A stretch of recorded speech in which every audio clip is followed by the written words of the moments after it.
पहली चीज हम लोग देखते हैं एरियल चार्ज डेंसिटी, या इसी को बोल देते हैं क्या, सरफेस चार्ज डेंसिटी या डिस्ट्रीब्यूशन भी कह सकते हैं। यहाँ पर देख पा रहे होंगे आप सरफेस, या हम इसको एरियल भी कह सकते हैं, चार्ज डिस्ट्रीब्यूशन भी कह दो या डेंसिटी कह दो, या एरियल चार्ज डेंसिटी भी कह दो। तो चलिए आगे बढ़ लेते हैं जल्दी से जल्दी।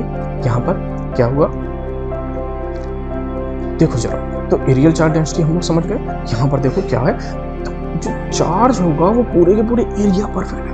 देखो जरा, ये एरिया है, कोई भी बॉडी है जो सरफेस है, जैसे कॉपी का पन्ना हो गया, कोई एक चादर होगी, चद्दर होगी, जैसे कि चद्दर का मतलब है मेटल जिसमें कंडक्ट हो सके। चद्दर का मतलब घर वाली चद्दर ना कह देना। तो यहाँ पर देखो ये चादर है, जैसे टीन सेट वगैरह होते हैं, तो इसमें क्या है, इसमें एरिया। तो जब चार्ज पूरे एरिया पर फैला हो तो उसको बोल देते हैं क्या, सरफेस चार्ज डिस्ट्रीब्यूशन या सरफेस चार्ज डेंसिटी। देखो जरा, हम इसको रिप्रेजेंट किससे करते हैं, इसको रिप्रेजेंट करते हैं सिग्मा से। ये बात आप लोग याद रखना, इसको रिप्रेजेंट करते हैं किससे, सिग्मा से। और लीनियर को लैम्डा से, लीनियर को किससे रिप्रेजेंट करते थे, लैम्डा से। इसको रिप्रेजेंट किससे करते हैं, सिग्मा से। सिग्मा इज इक्वल टू क्या होता है, Q अपॉन A, यानी चार्ज पर यूनिट एरिया। देखो जरा, वहां पर था चार्ज पर यूनिट लेंथ, यहाँ पर क्या है, चार्ज जो है टोटल चार्ज, पूरा चार्ज हमने ले लिया, तो पूरा चार्ज जो डिस्ट्रीब्यूटेड है कहाँ, पर यूनिट एरिया।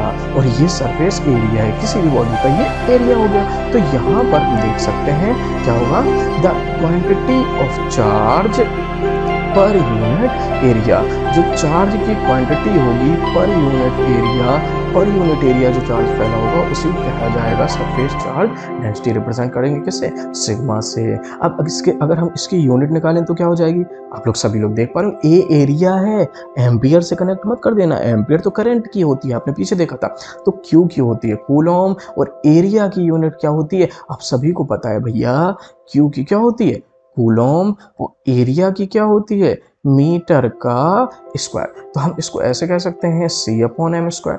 क्या हम इसको ऐसा नहीं कह सकते हैं, C इंटू एम की पावर -2। तो वही चीज तो आपको यहाँ पर दिखेगी। देखो ये सरफेस है, वही चीज तो मैं समझा रहा था कि पूरे के पूरे जब सरफेस पर चार्ज फैल जाए, ये सरफेस ही था। जैसे वहां पर पेन देखा था 3D में, यहाँ पर सरफेस है। तो जैसे कूलर की बॉडी होती है, पंखे की पंखुड़ियाँ होती हैं, इसी तरीके से ये भी कोई सरफेस हो गया। तो सरफेस पर चार्ज पूरे में फैला हुआ है। अब इसकी यूनिट तो हम देख ही चुके हैं, चलो यूनिट को यहाँ पर लिख लेते हैं अच्छे तरीके से। यूनिट क्या होगी, कूलॉम पर स्क्वायर मीटर, या metre square, C into m की पावर -2। यूनिट के बाद डायमेंशन फॉर्मूला क्या हो जाएगी, ATL-2। ATL-2 कैसे हो जाएगी, आप सभी लोगों को पता है, इसी से निकाल लेते हैं। चार्ज की क्या होती है, AT with in the parenthesis, और एरिया की क्या होती है, L2 with in the parenthesis. ऊपर जाएगा क्या हो जाएगा, ATL-2। बात समझ में आई, मैंने यही तो कहा है यहाँ पर। तो इसको हम अच्छी तरीके से प्रिंटेड फॉर्म में लिख लेते हैं। तो अगर आपको नोट करना है तो देखिए आप क्लियरली नोट भी कर सकते हैं।